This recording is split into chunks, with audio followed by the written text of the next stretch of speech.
بسم الله الرحمن الرحيم الحمد لله حمدا كثيرا طيبا مباركا فيه أشهد أن لا إله إلا الله وأشهد أن محمدا عبده ورسوله صلى الله عليه وعلى آله وسلم أما بعد 22e chapitre باب ما جاء أن بعض هذه الأمة يعبد الأوثان.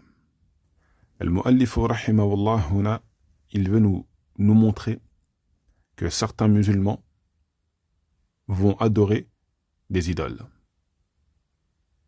La chose que le prophète sallallahu alayhi wa sallam a interdite. La chose pour laquelle Allah subhanahu wa ta'ala l'a envoyé, l'interdiction du shirk et l'application du tawhid, ils vont faire tout le contraire. Ils vont faire tout le contraire. Bel, comme on avait vu, il me semble, avec la parole d'Ibn Qayyim, rahimahullah, ils vont combattre Rubbama Ahlul Tawhid et appeler au shirk. Le total inverse de la voix du prophète sallallahu alayhi wa sallam wa iyadhu billah. On peut se poser la question, comment se fait-il qu'il prononce la parole La ilaha illallah et fasse son contraire? Ils vont dire La ilaha illallah. Donc, si on traduit le sens, je n'adore qu'Allah, je n'adore qu'Allah, je n'adore qu'Allah, la ilaha illallah, la ilaha illallah, c'est ça, je n'adore qu'Allah, je n'adore qu'Allah. Et qu'est-ce qu'ils font? Ils n'adorent pas que Allah. Comment ça se fait? Al-jahlu, c'est ça la réponse. L'ignorance, le fait d'ignorer. Et certains, c'est par suivi des passions. Mais beaucoup, c'est par ignorance. Et attention, certains, c'est pas par ignorance. Au début, c'était par ignorance. Mais quand on leur a montré, qu'est-ce qu'ils ont fait? Ils ont combattu. Allahu al-musta'an. Donc, on ne peut pas dire La ilaha illallah et faire du shirk. C'est pas possible, Ada. Les kuffars de Quraysh, ils ont refusé de dire cette parole. La ilaha illallah. Pourquoi? Parce qu'ils avaient compris le sens. Et malheureusement, aujourd'hui, des personnes se prétendant musulmanes n'ont pas compris le sens et elles le disent. La ilaha illallah. C'est pour ça que, avant de vous engager dans quelque chose, ayez une bonne conception de cette chose-là en question. Tu veux faire un métier, il faut que tu aies une bonne conception de ce métier-là. Tu ne vas pas postuler dans un poste ou te former dans un métier alors que tu ne connais pas ce métier-là. La personne, yadkhul fil islam, elle rentre dans cette religion, elle ne sait même pas ce que renferme cette religion. Aucune science. Tu lui demandes ce que ça veut dire La ilaha illallah, il va te citer des choses ba'idah. Ah ben c'est pas normal. Enfin, la personne, elle doit apprendre sa religion. La personne doit apprendre sa religion. Al-Muhim. Cette parole, elle est importante. On doit lui accorder de l'importance.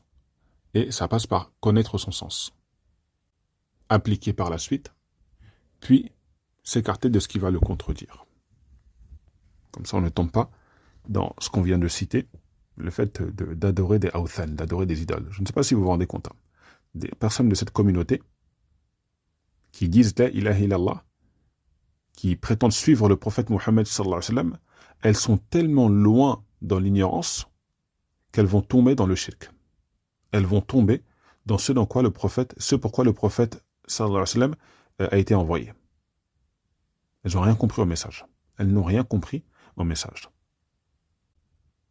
Qu'Allah Azza wa Jal nous préserve de l'ignorance.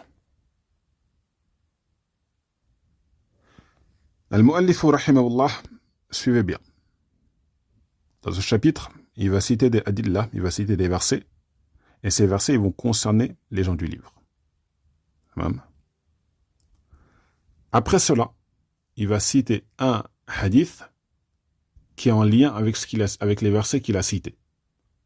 Vous allez comprendre, Inch'Allah ta'ala. Je répète, il va citer des versets liés aux gens du livre, et après il va citer un hadith qui va conclure le tout. Et après cela, il y aura encore deux autres hadiths, et on aura terminé le chapitre. Donc, soyez attentifs à ce qui va être cité, qu'Allah Azza wa Jalla nous facilite. قال المؤلف رحمه الله وقوله تعالى ألم تر إلى الذين أوتوا نصيبا من الكتاب. C'est par étonnement qu'il dit cela, subhanahu wa ta'ala. Comme l'imam Shawkani, rahimahullah, il a dit dans son tafsir. N'as-tu pas vu الذين أوتوا نصيبا من الكتاب, ceux à qui une partie du livre a été donnée, et l'Injil wa Tawrah, al-Yahoud wa Nasara, les juifs et les chrétiens. Allah Azza wa Jalla leur a accordé de la science à la base. Au lieu d'appliquer les ordres d'Allah subhanahu wa ta'ala, قال الله عز وجل يؤمنون بالجبت والطاغوت نعوذ بالله. Ils ont cru, ils ont accepté la mécréance. قال الشيخ عثيمين رحمه الله وقوله يؤمنون بالجبت والطاغوت أي يصدقون بهما ils le rendent véridique ويقرونهما لا ينكرونهما. الجبت والطاغوت يصدقون بهما, ils y croient, ils le rendent véridique, ils l'acceptent ولا ينكرونهما, ils l'acceptent et ils ne le blâment pas. Maintenant, comme on va voir, من الجبت السحر, la sorcellerie. Nous, on y croit à la sorcellerie. Lakin, est-ce qu'on l'accepte? Est-ce qu'on va s'y adonner? Non. Eux, ils y croient et ils l'acceptent. Na'udhu billah. Alors qu'Allah Azza wa Jalla leur a donné de la science à la base.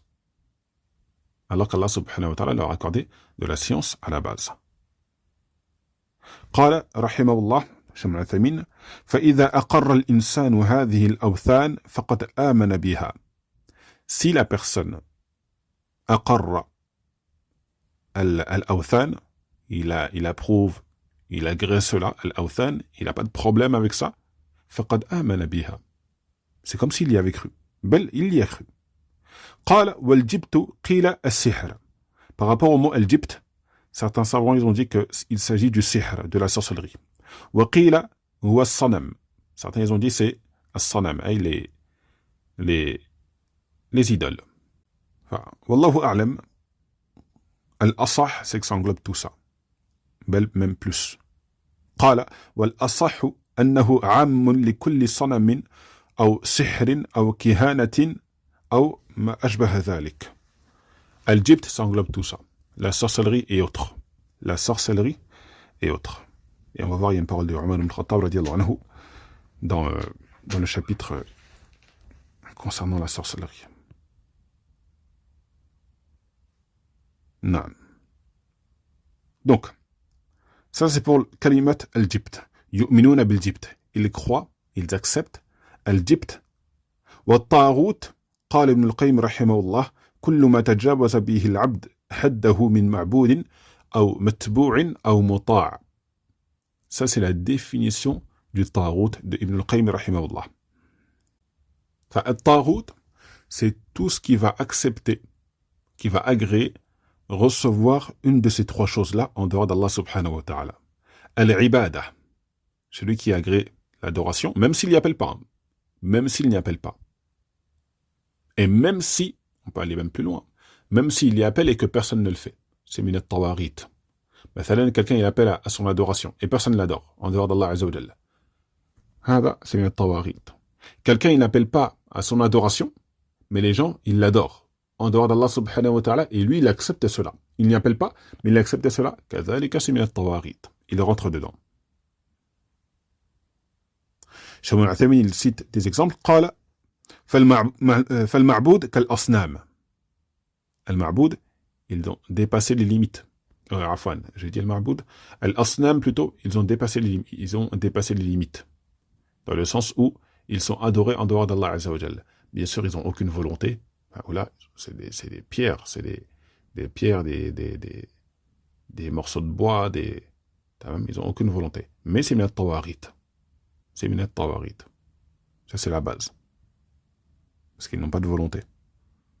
Si c'est un humain, maintenant Isa, il est adoré en dehors d'Allah Azza wa Jalla. Et Isa, c'est pas un tarout. Pourquoi? Parce qu'il n'agrée pas cela. Ce qaïd, il est muhim. Pour pas qu'on mélange et qu'on commence à dire Isa, c'est min al-tawarit. Wal'iyadu billah. طيب. والمتبوع. المتبوع كعلماء الضلال. Les savants de l'égarement. Qui appellent au suivi de leur propre personne. Hakada certains. Ils n'appellent pas au suivi du Coran et de la Sunna. Quelqu'un qui appelle au suivi du Coran et de la Sunna avec la voix des compagnons du prophète sallallahu alayhi wa sallam, sache que c'est un salafi. Même si Foulani dit autre chose, c'est un salafi. C'est un salafi. Kaif. Un innovateur qui appelle le Coran et la Sunna avec la compréhension des salafs. Ça n'existe pas. Ça n'existe pas. Bien sûr, il y en a qui vont faire croire avec le nom. D'accord? Mais quand on va regarder le contenu de ce qu'il appelle le Coran et la Sunna avec la compréhension des salafs et leur salafia, le contenu de leur salafia, ils n'ont pas compris le salafia. Certains, ils appellent au taqlid. Ça aussi, c'est un da. C'est une maladie. Et bien sûr, maintenant, quelqu'un il appelle au taqlid de Charles Fawzan. Ah là, c'est pas... Ça ne fait pas de Charles Fawzan un tarout. Charles Fawzan n'appelle pas à cela. Il n'agrée pas cela.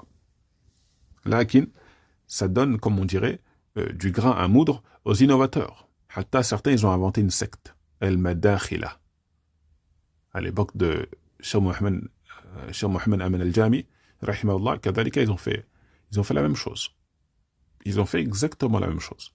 Avec le nom, comment ils appellent ça? Al-Jamiyya. Al-Jamiyya. Et à chaque fois, vous allez voir, il y a des gens qui n'aiment pas la voix d'un savant, alors que c'est un savant, il a la haqq. Il est sur la vérité. Ils n'aiment pas. Ils vont commencer à le diaboliser et ils vont commencer à inventer une secte qui n'existe même pas. Certains, malheureusement, à cause de leur mauvaise compréhension de la salafia, ils ont mal compris la position qu'on devait tenir face à Cheikh Rabi' ibn Hadi al-Madkhali, rahimahullah. Ils ne savent pas que Cheikh Rabi' c'est un grand savant, on doit le respecter, il a de la science, mais ça ne veut pas dire qu'on le suit aveuglément, même lui il n'appelle pas à cela. Enfin, certains, ils n'ont pas compris ça. Ils ont compris, tu dis que Cheikh Rabi' il a tort, t'as un munharif, forcément, alors que non. C'est si tu dis que la voix de Cheikh Rabi' elle est mauvaise, là ouais t'as un munharif. Là on est d'accord avec toi. Mais Cheikh Rabi' il peut se tromper. Et s'il se trompe, il est ma'jour, Inch'Allah. Mais sa voix, on n'y touche pas. Parce que c'est un salafi. C'est un savant salafi. Et malheureusement, certains ils mélangent tout. Comme si tu dis que Cheikh Rabi' il a contredit le haqq dans tel mas'ala, c'est comme si tu as dit que la salafia c'est plus le haqq. Vous avez compris? Ils ont tout mélangé. Ils ont mélangé l'humain, le savant, et la voix. Et ça, c'est pas bon. Et qu'est-ce qui se passe après? Les hizbi, eux, pour le coup, ils vont en profiter. Parce que quand Cheikh Rabi' matalan, il va faire une vraie erreur, Allah Azza wa Jalla, il va éprouver Haoula al-Juhal par une réelle erreur du Cheikh Rabi' ibn Hadi al-Madkhali. Je dis Cheikh Rabi', mais ça peut être autre. Parce qu'en ce moment, beaucoup ils disent al-Madakhila comme ça. Al-Madakhila. Enfin, si Cheikh Rabi' il fait vraiment une erreur, et que eux ils suivent, ils vont dire Kaif. Votre shir là, il contredit les preuves du Coran et de la Sunna. Vous n'avez pas le droit d'accepter sa parole. Vous dites tout le temps le suivi des preuves. Là, il contredit les preuves, vous le suivez. Donc en fait, c'est quoi votre religion là? C'est quoi votre voie? Et après, on se retrouve dans une situation délicate. Voilà. Pour ne jamais se contredire, suivez le Coran et la Sunna. Dès que vous ne savez pas, قال الله عز وجل ولا تقف ما ليس لك به علم. Je ne sais pas, je me tais. Je ne sais pas, je me tais. Qu'Allah Azza wa Jal nous augmente à tous en science. Vouloir s'avancer, vouloir parler en premier. Regarde certains, ils veulent tout dire en premier. C'est lui. Ka'anna, ça doit être lui le marji'a, alors qu'il n'a pas d'ilm, miskin. C'est pas comme ça la mas'ala. On doit rester calme. On ne doit pas suivre avec les mots. On doit appeler à la vérité. Si on se trompe, on revient à la vérité. Si un shir de la sunna se trompe, enfin, on lui trouve une excuse. Bien sûr, ça dépend sur le point sur lequel il s'est trompé. Hein. Parce qu'un savant, il peut s'égarer. C'est un savant de la sunna aujourd'hui, demain, c'est un munharif. Ça arrive. Qu'Allah Azza wa Jalla nous en préserve. يعتبروا قبل أن تكون عبرة. La personne, elle doit prendre des leçons de ce qui arrive aux gens qui sont autour d'elle. Si un savant s'égare, on regarde pourquoi. Qu'est-ce qu'il a fait pour s'égarer? Il ne s'est pas levé du jour au lendemain et Allah Azza wa Jalla l'a égaré. Non, il y a eu des choses avant. Bila shak. Sans aucun doute. Al-Muhim, nous ce qu'on retient de tout ce que je viens de dire, c'est qu'il n'est pas permis d'obéir à un savant, de suivre un savant aveuglément au détriment du prophète sallallahu alayhi wa sallam. On n'a pas le droit. Un savant nous dit de faire quelque chose, il contredit les preuves, on ne l'écoute pas. On ne l'écoute pas. Si c'est un savant salafi, on lui trouve une excuse parce que c'est pas la base. Il n'est pas connu pour ça. Mais on fait attention. On fait attention à ne pas suivre aveuglément. Ça, c'était donc pour le mot matbou'. Bon, je me suis un peu écarté du sujet. Hein. Il a dit matbou' ka'ulama id-dalal, les savants de l'égarement. Donc je me suis permis de parler des savants de la sunna, certains considèrent les savants de la sunna comme étant des savants de l'égarement. Alors que les savants de la sunna, ils appellent le Coran et la sunna. Ils peuvent se tromper, mais umouman, ils appellent le Coran et la sunna. Donc, on va les faire rentrer dans At-Tawarit. Na'udhu billah. Il y en a qui ne se rendent pas compte. Des gens qui appellent le Coran et la sunna à la salafiyya, la voix des compagnons du prophète sallallahu alayhi wa sallam, il les faut rentrer dans les Tawarit. Na'udhu billah. Le dernier, al-Muta'a. Al-Muta'a kal-Umara, les gouverneurs.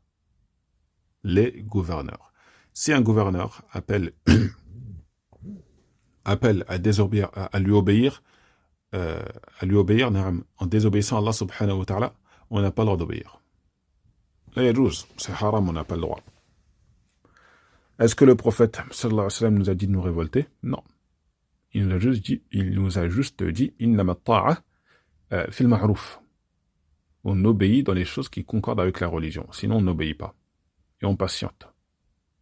Tout ce qui va arriver, par la suite, on patiente. C'est lillahi azza wa jalla. Laquelle, en aucun cas, on ne doit obéir. Et bien sûr, après, ça dépend de la situation.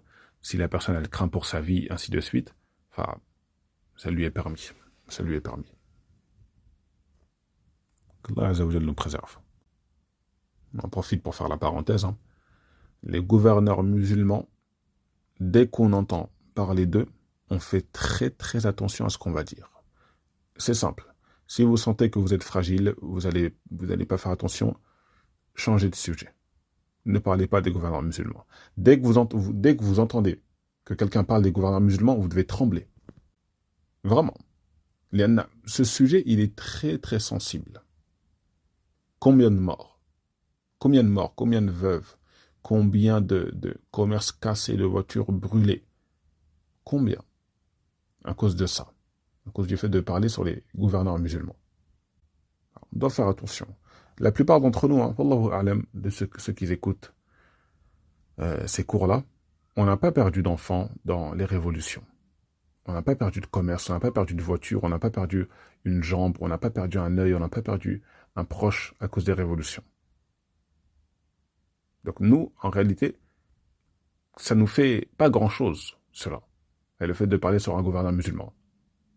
Et je vous assure que celui qui a tiré des leçons de ce qui s'était passé dans le passé, je vous assure que lui, il va arrêter de parler sur les gouverneurs. Il y en a qui vont pas arrêter, c'est leur voix. C'est leur voix, c'est des ikhwan. Donc c'est normal qu'eux, ils vont pas arrêter. Mais celui qui a réfléchi, qui a un cerveau, une bonne croyance, lui, il va réfléchir et il va arrêter tout de suite. Il va voir le danger. Il va voir le danger.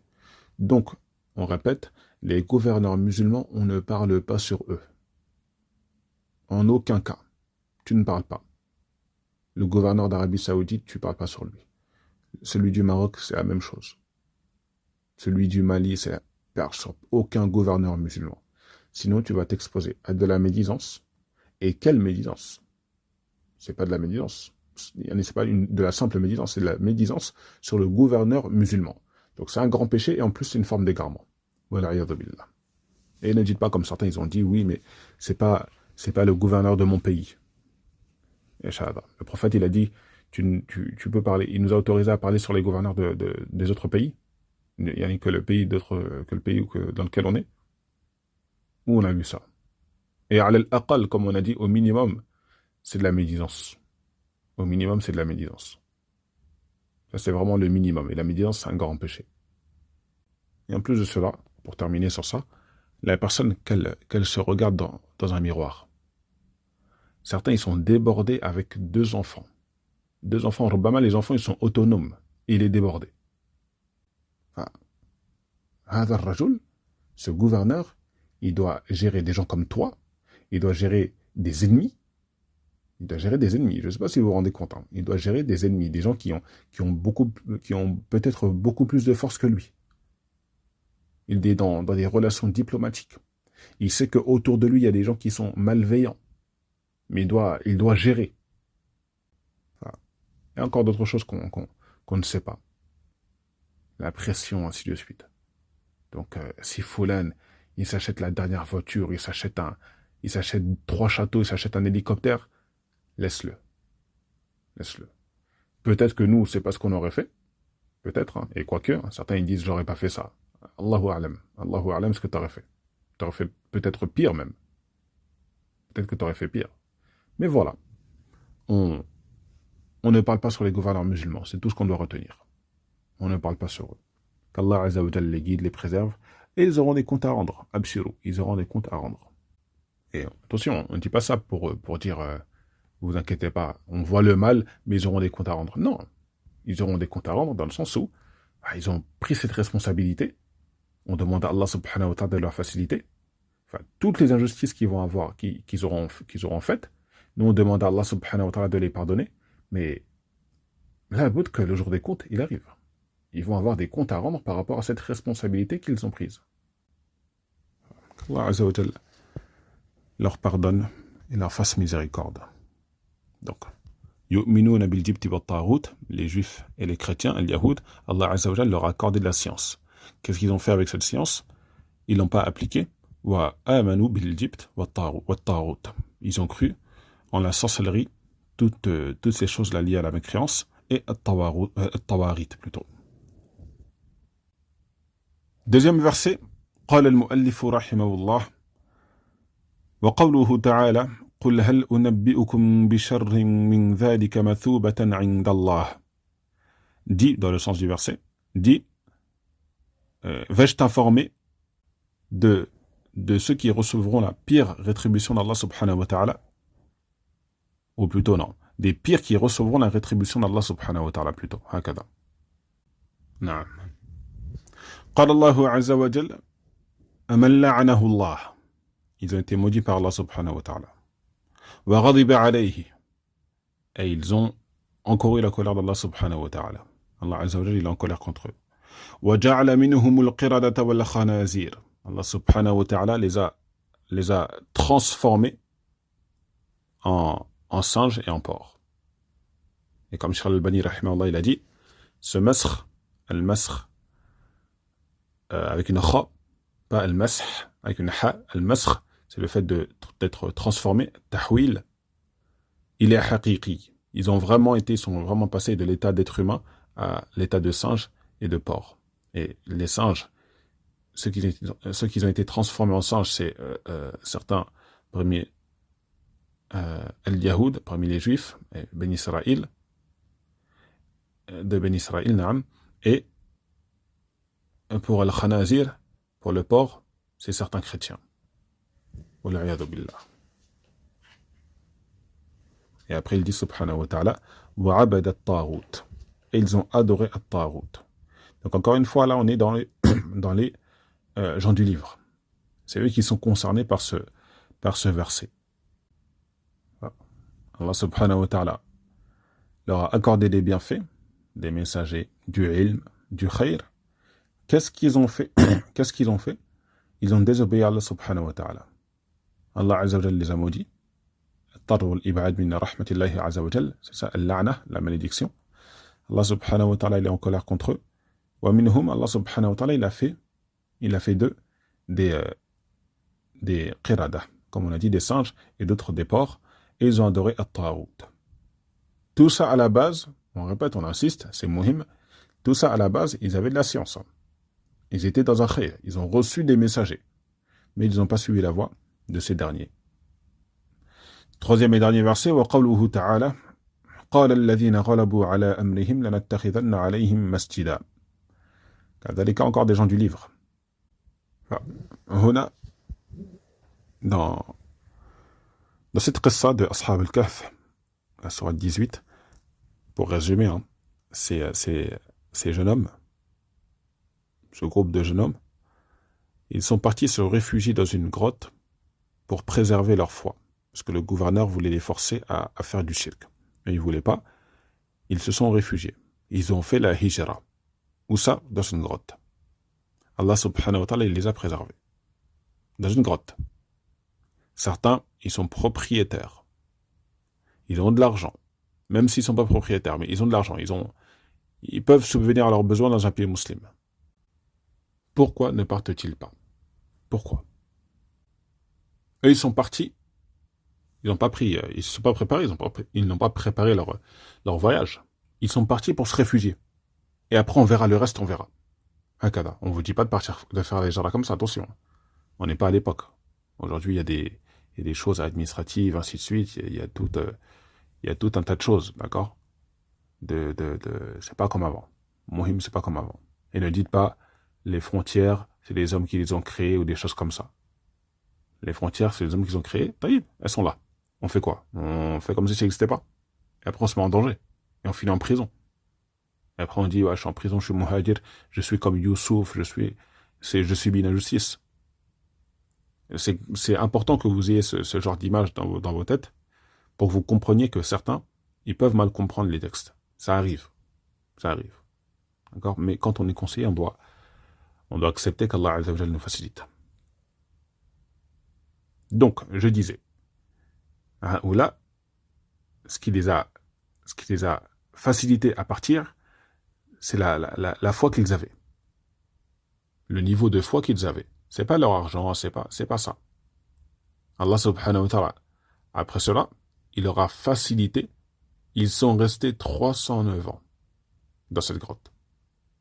وَلَبِثُوا فِي كَهْفِهِمْ 300 سِنِينَ وَازْدَادُوا 9. Ah, c'est ajib. 309 ans. C'est un miracle. C'est un miracle. Toi, Allah Azza wa Jalla, il ne va pas te faciliter ce miracle-là pour que tu dormes comme ça. Il est capable, subhanahu wa ta'ala. Mais pour que tu dormes 309 ans, Allah subhanahu wa ta'ala, ça ne va pas être ça. Peut-être qu'il te facilitera. Mais ça va être un autre type de miracle. Le fait qu'Allah Azza wa Jalla te facilite certaines occasions. Qu'Allah subhanahu wa ta'ala te facilite de la science. Qu'Allah Azza wa Jalla te facilite un soutien. Une femme ou un mari. Tout ça parce que tu as été pieux ou pieuse. Donc on fait attention à ne pas tout remettre sur l'aspect financier. Ça compte, on ne peut pas mentir, ça compte. D'accord? La santé aussi, ça compte. Mais voilà, on fait attention. Le cœur, c'est beaucoup plus important. Parce que si ton cœur, il est vivant, même si tu n'as pas d'argent, même si tu n'as pas de la santé, tu voudras partir quand même. Et quand bien même tu ne pourrais pas partir, tu te sentiras mal. Tu vas te sentir mal en terre de kufr. Allah Azza wa Jalla nous préserve ainsi que nos enfants. Al-Muhim. Ou là, quand ils se sont réveillés, un d'entre eux, il a demandé, ça fait combien de temps qu'on est là? قال قائل منهم كم لبثتم قالوا لبثنا يوما أو بعض يوم. Ils ont dit, ça fait un jour, ça fait pas longtemps qu'on est là. Alors, ils sont restés 309 ans. 309 ans. Enfin, forcément, en ce moment, la faim commence à se faire ressentir. Ils ont envoyé un d'entre eux, parce que s'ils sortaient tous en même temps, ils se seraient fait remarquer. Donc le but, c'était de ne pas se faire remarquer. Donc il n'y en a qu'un qui est sorti. Et ça, c'est intelligent de leur part. Hein. C'est intelligent. La personne, elle doit être précautionneuse. On peut dire comme ça. Allahu a'lam. Et vous m'avez compris. Elle doit prendre ses précautions. Donc, sans bien sûr tomber dans une paranoïa, mais elle doit prendre ses précautions. Donc, celui qui a été envoyé, il sort, et il va acheter de la nourriture pour la ramener à eux dans la grotte. Quand il a sorti la pièce qu'il avait, on voit c'est une pièce qui date de 300 ans. C'est une pièce qui date de 300 ans. La personne à qui il voulait acheter de la nourriture, elle lui a demandé s'il avait trouvé un trésor. Et lui, il a dit non. Il a dit, il a expliqué ce qui lui était arrivé. Ce qui lui était arrivé avec ses amis, ses frères, en Allah subhanahu wa ta'ala. Et les gens, ils ont commencé à se réunir autour d'eux. Et après, il est parti leur montrer la grotte où il était. Et ça s'arrête là.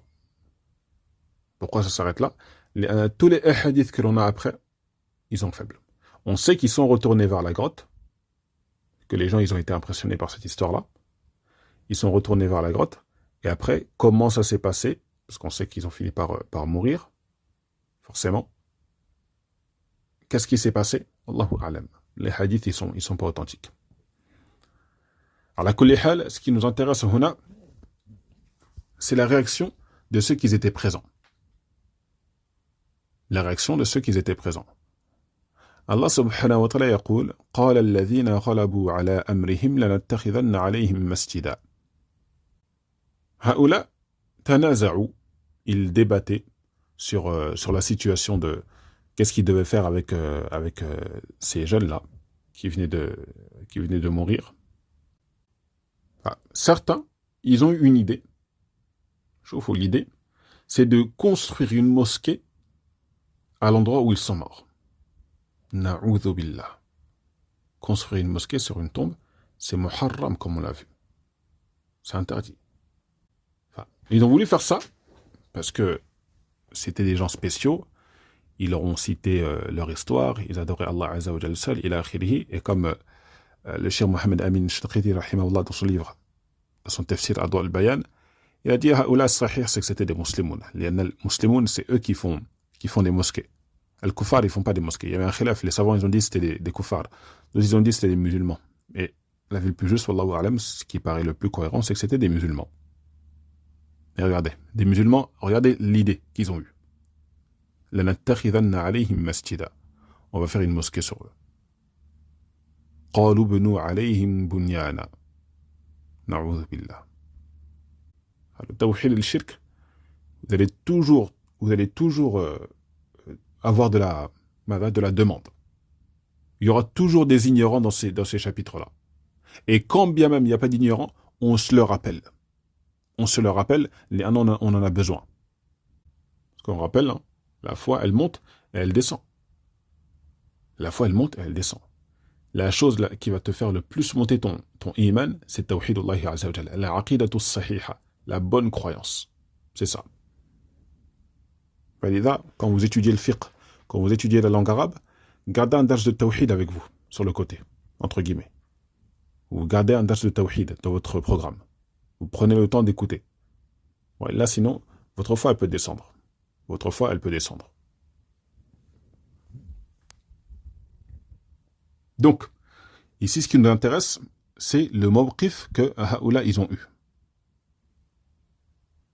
C'est des gens du livre. Il y a eu des morts. Qu'est-ce qu'ils ont voulu faire? Tout de suite, quelque chose lié au shirk. Construire une mosquée sur eux. Ça va mener à quoi? Ça va mener au shirk, comme on l'a vu précédemment. On a cité donc les adillah, les versets qu'on voulait citer. Maintenant, on conclut avec le mada, avec le hadith qui va nous faire comprendre pourquoi le mu'allif, rahimahullah, il a cité tous ces versets-là. On a dit qu'il a cité des versets liés aux gens du livre. Il nous montre que les gens du livre, regardez, certains parmi eux, comment ils ont terminé. Ils ont fini par faire du shirk. Notre communauté, la communauté du prophète, sallallahu alayhi wa sallam, ça va être la même chose.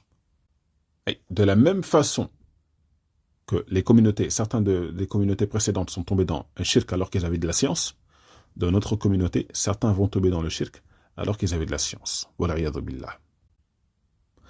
قال المؤلف رحمه الله وعن أبي سعيد الخدري رضي الله عنه أن رسول الله صلى الله عليه وسلم قال لا تتبعن سنن من كان قبلكم.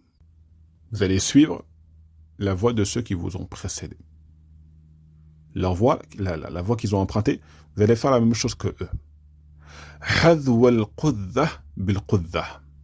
القذة, j'ai oublié le terme en français. Les flèches, elles ont des... j'ai oublié. L'empennage, je crois qu'ils appellent ça comme ça, l'empennage.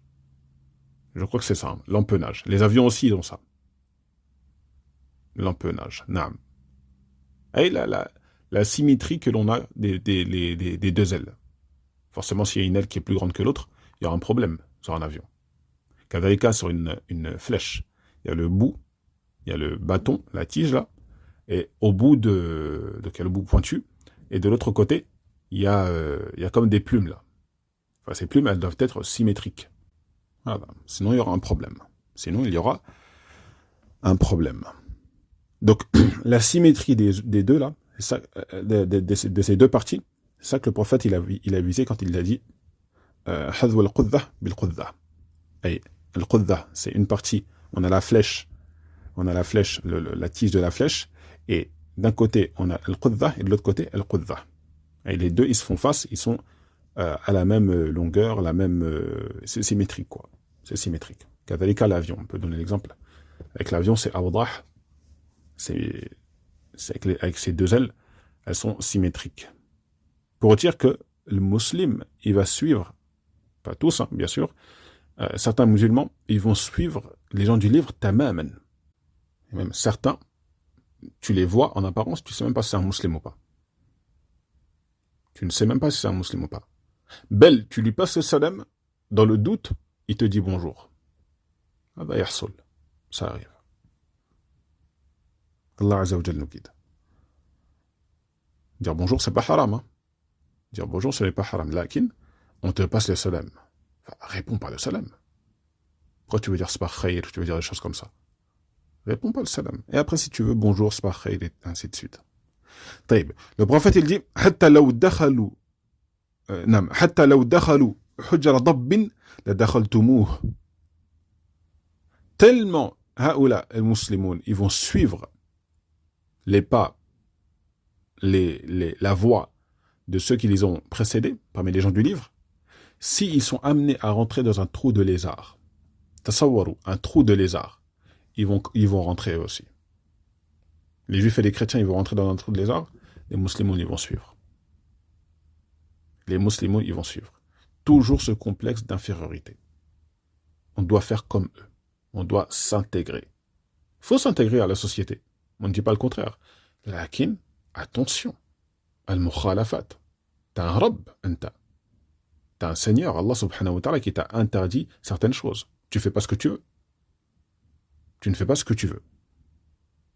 قالوا يا رسول الله اليهود والنصارى.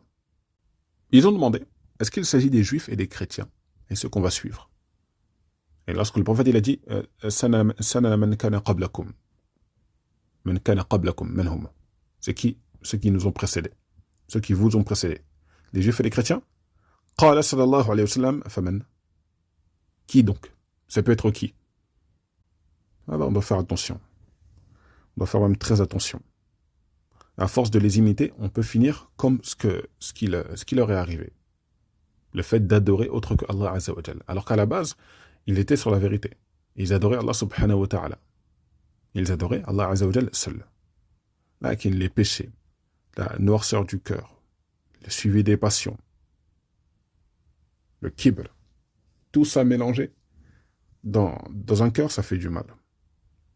Donc, si on ressent ce genre de sentiments-là, ce genre de choses, l'orgueil, ainsi de suite, il faut vite qu'on les fasse partir. Il faut vite qu'on les fasse partir. Parce qu'à force de faire des péchés, à force d'être dans l'orgueil, d'être dans la jalousie, parfois on va faire certaines actions, on ne se rend pas compte que c'est des actions qui peuvent nous mener à notre perdition dans cette vie et dans l'au-delà. Tellement vous êtes concentré dans votre noirceur, dans votre égarement, enfin la personne elle ne se rend plus compte. Elle est enivrée par l'égarement. Wal'iyadu billah. On termine avec les deux derniers hadiths. قال المؤلف رحمه الله ولمسلم عن ثوبان رضي الله عنه أن رسول الله صلى الله عليه وسلم قال إن الله زوالي الأرض. Allah subhanahu wa ta'ala il a exposé au prophète sallallahu alayhi wa sallam al-ard. Il lui a montré la terre. فرأيت مشارقها ومغاربها. Il a vu al-mashriq wa al-maghrib. Et la terre de part et d'autre. قد يقول قائل لماذا le prophète il n'a pas vu شمال الأرض وجنوبها. Pourquoi le nord et le sud n'ont pas été cités? Cheikh Abdel Mohsin Al-Qasim, hafidhahullah, dans son sharh de Kitab Tawhid, et je vous conseille de l'écouter, il est bien. Il est très très simple, il parle doucement, c'est agréable à écouter. Il a dit, rahimahullah, hafidhahullah, que ces deux pôles n'ont pas été cités, car il n'y a pas beaucoup de personnes qui habitent Honak. Il n'y a pas beaucoup de personnes qui habitent dans le nord et dans l'extrémité nord et dans l'extrémité du sud. Même dans l'extrémité de l'est à l'ouest, il y a toujours des gens. Entre les deux, il y a des gens, et au bout, il y a aussi des gens. Ensuite, il dit, sallallahu alayhi wa sallam, « Wa inna ummati sayablughu mulkuha ma zuwiya li minha » Tout ce que le prophète, sallallahu alayhi wa sallam, a vu, cette partie qu'Allah azza wa jalla lui a exposée, il a dit, « Sayablughu, yani ummati sayablughu mulkuha ma zuwiya li minha » Ce qui lui a été exposé au prophète, sallallahu alayhi wa sallam, c'était le royaume de sa communauté. Et on voit que les musulmans, quand même, ils sont partis loin. De l'Afghanistan, en plus, on peut remonter encore en haut un petit peu, et on peut descendre aussi, de l'Afghanistan jusqu'au Yémen, jusqu'au Maroc. C'est énorme. C'est énorme. Nous, on ne se rend pas compte, hein, mais ça fait beaucoup. Hein. C'est plus grand que l'Europe. Hein. C'est plus grand que l'Europe. Toute cette zone-là, que des musulmans.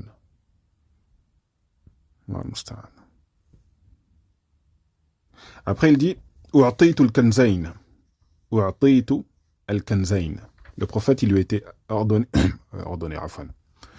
octroyé al-kanzayn et les deux trésors, al-ahmar wal-abyad. Al-ahmar, ça fait référence à al-dhahab, l'or, et al-abyad, ça fait référence à al-fidda, l'argent.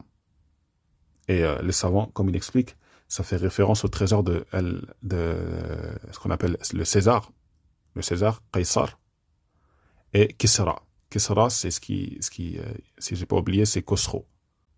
Allahu a'lam. Donc, Qaysar, César, c'est le titre qu'on donnait à l'empereur des Romains, et le titre qu'on donnait à l'empereur des Perses, c'était ce que vous avez entendu là, Kisra, Khosrow. Non. Sachant que ça, c'était des grandes puissances à l'époque. Hein. Mais les musulmans, ils ont eu le dessus sur eux.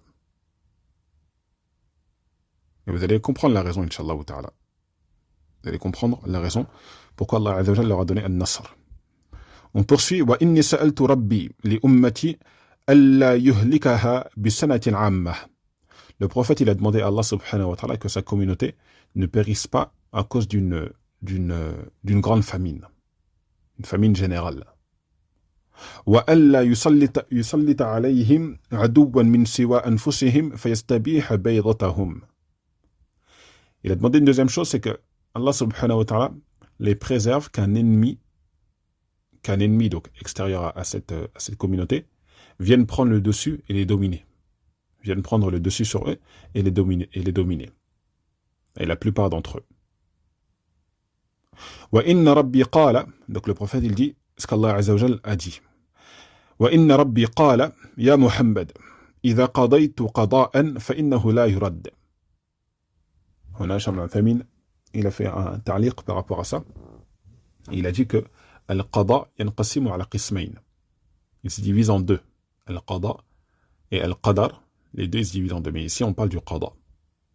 Al-qada, c'est le résultat du qadar, si on peut dire comme ça. Parce que nous, on va percevoir dans cette dunya. Et d'autres savants ils disent autre chose, mais on ne va pas s'attarder sur le sujet. Nous, ce qui nous intéresse, c'est que al-qada yanqasimu ala qismayn. Al-qada, il se divise en deux. Il y a al-qada'u al-shar'i ou al-qada'u al-kawni. Al-qada'u al-shar'i, كفي قول الله عز وجل وقضى ربك ألا تعبدوا إلا إياه وبالوالدين إحسانا. Allah Azza wa Jal, dans ce verset, il dit وَقَضَى رَبُّكَ, et ton Seigneur a ordonné. Ça, c'est un amr shar'i. C'est un amr shar'i. Et c'est lié à la religion. Il peut arriver comme il peut ne pas arriver. Al-qada ou al-kawni, lui, par contre, on va voir ce que c'est dans le texte qu'on est en train de lire. Lui, comme Allah Azza wa Jal, il a dit la yurad. Qu'Allah Azza wa Jal l'aime ou pas, il va quand même arriver. Le qada al-shar'i, Allah Azza wa Jal l'aime forcément. Le qada ou al-kawni, Allah subhanahu wa ta'ala ne l'aime pas forcément. On poursuit. وإن ربي قال يا محمد إذا قضيت قضاء فإنه لا يرد وإني أعطيتك لأمتك ألا أهلكهم بسنة عامة. Première chose que le prophète a demandé, Allah Azza wa Jalla il lui a donné plutôt. Que sa communauté ne périsse pas à cause d'une famine qui touchera toute la communauté. وَأَلَّا أُسَلِّطَ عَلَيْهِمْ عَدُوًّا مِنْ سِوَى أَنفُسِهِمْ فَيَسْتَبِيحُ بَيْضَتَهُمْ. فَيَسْتَبِيحُ ou فَيَسْتَبِيحَ. Non, c'est bien, فَيَسْتَبِيحَ. Moi, j'ai un khata dans mon livre. المهم قال الله عز وجل ولو اجتمع عليهم من بأقطارها. هؤلاء المجرمون المفسدون même s'ils se réunissent contre les musulmans, tant qu'ils seront unis, Allah Azza wa Jalla les préservera. Ils ne pourront rien leur faire. Lakin, écoutez bien, Allah subhanahu wa ta'ala, il a préservé cette communauté qu'un ennemi extérieur à elle vienne la dominer. À une seule condition. قال الله عز وجل حتى يكون بعضهم يهلك بعضا ويسبي بعضهم بعضا. Quand il va commencer à y avoir du tafarruq dans cette communauté et de la division, c'est là où ça va commencer les problèmes. C'est là où Allah Azza wa Jal sayusallitu alayna aduwan. Allah Azza wa Jal, il va nous faire prendre le dessus à notre ennemi. Si la communauté elle se réunit, et bien sûr elle se réunit sur le Coran et la Sunna, قال الله عز وجل واعتصموا بحبل الله جميعا ولا تفرقوا. C'est un ordre d'Allah subhanahu wa ta'ala. C'est pas nous qui l'inventons. On doit s'accrocher au Coran et la Sunna avec la voix des salafs. Une fois qu'on aura compris ça, on ira bien mieux. La communauté ira bien mieux. Allez, réfléchissez bien maintenant par rapport aux gens de l'innovation. Est-ce que les gens de l'innovation, les Nader Abou Anas, les Rachid El-Djaï, et je ne sais qui encore, ça c'est pour les francophones, hein. Là il y en a d'autres, dans le monde arabe, est-ce que Haoula, ils veulent le bien de la communauté? Ils ne veulent pas le bien de la communauté.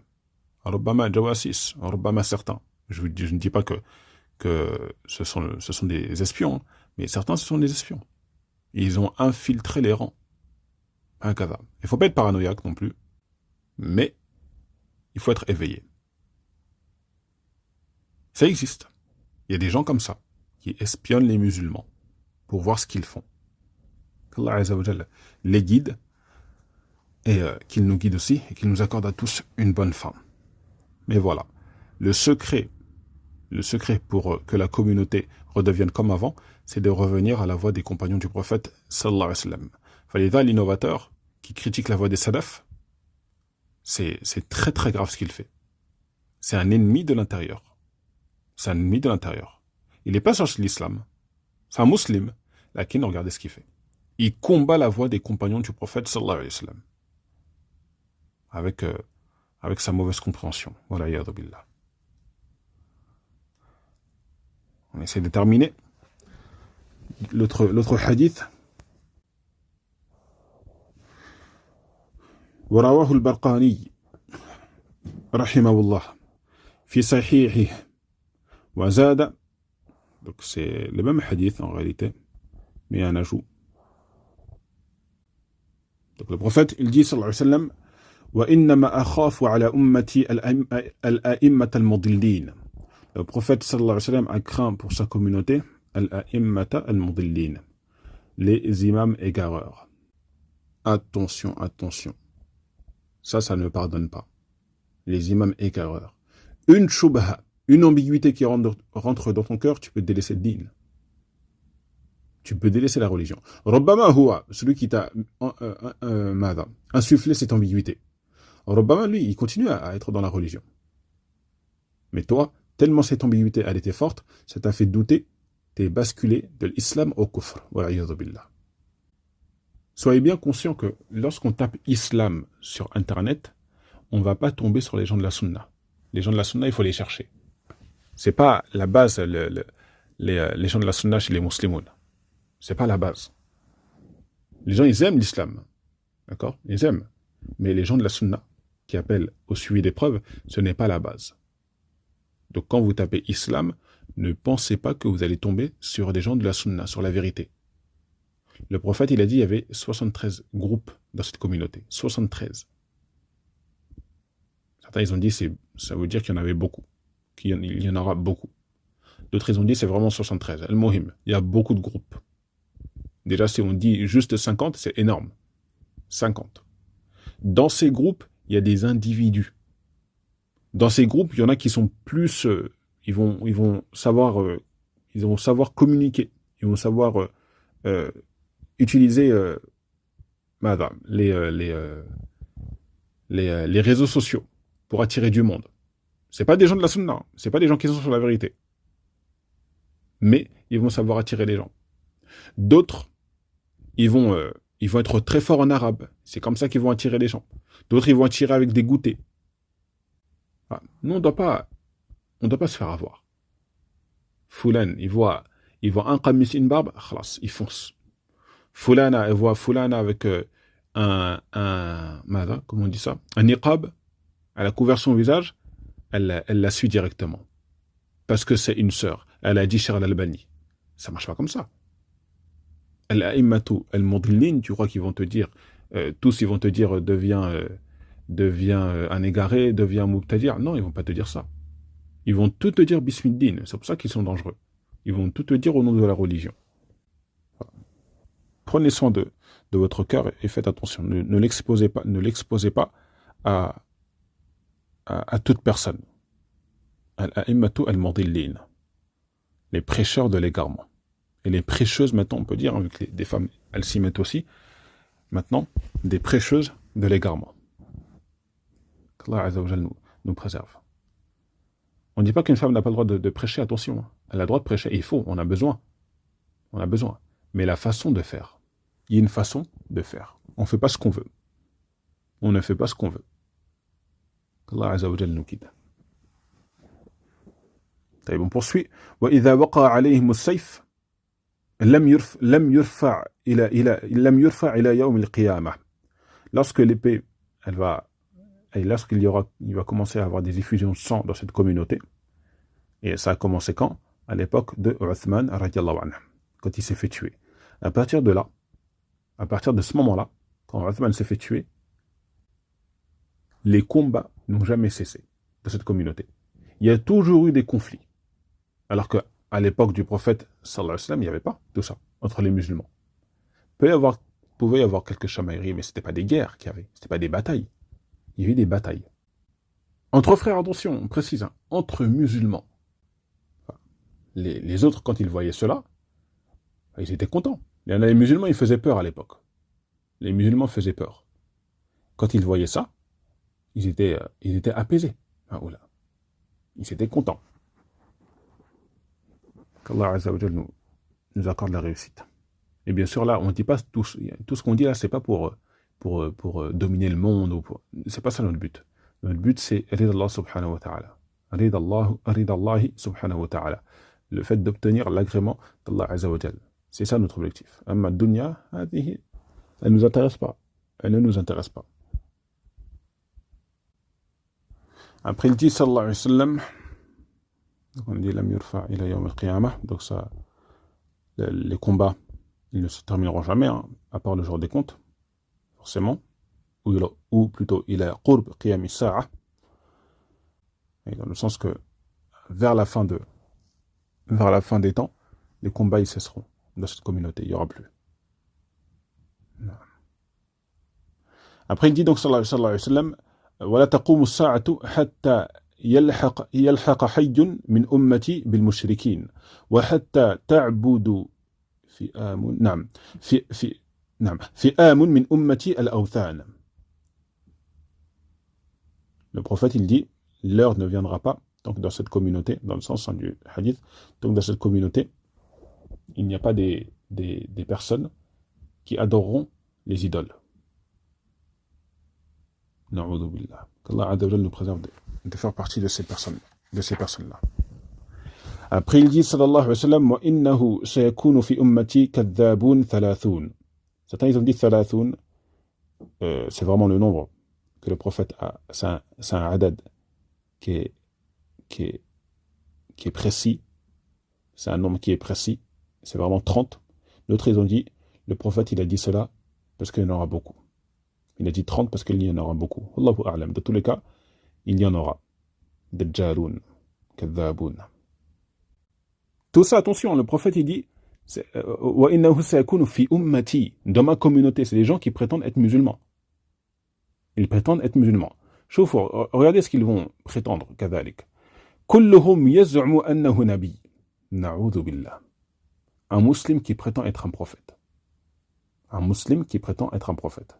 Kadhab. Le prophète dit wa ana khatimun nabiyyin. Je suis le dernier des prophètes. La nabiyya ba'di. Il n'y aura pas de prophète après moi. Aucun prophète après moi. Wa la tazalu ta'ifatun min ummati 'ala al-haqqi mansura. Dans ma communauté, il y aura un groupe qui ne cessera d'être sur la vérité. La yadurruhum man khadhalahum. Ceux qui ne vont pas les suivre, qui vont les trahir, ils ne vont pas leur faire de mal. Wala man khalafahum. Et ceux qui vont les contredire, qui vont s'opposer à eux, kadhalika ils leur feront aucun mal. Hatta ya'tiya amrullah tabaraka wa ta'ala. Et bien sûr, ça ne veut pas dire que lorsque l'ordre d'Allah Azza wa Jal viendra, ils pourront leur faire du mal. Non. C'est qu'ils ne pourront jamais leur faire de mal. Hatta ya'tiya amrullah. Ce qui est visé par cela, c'est qiyamu as-sa'a. Le jour des comptes. L'heure. Qu'Allah Azza wa Jal nous accorde la réussite. Ce qu'on retient de tout cela, c'est que dans cette communauté, il y a des gens qui vont adorer al-asnam.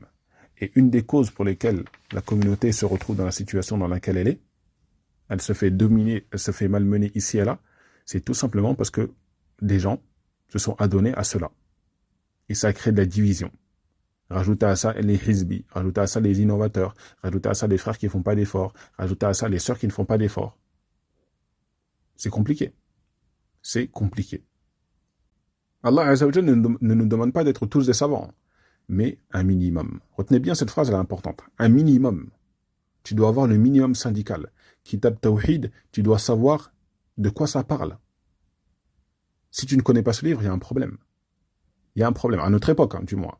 Il y a des gens, il y a des savants qui sont venus bien avant nous et qui n'avaient pas accès à ce livre-là. Il n'existait pas.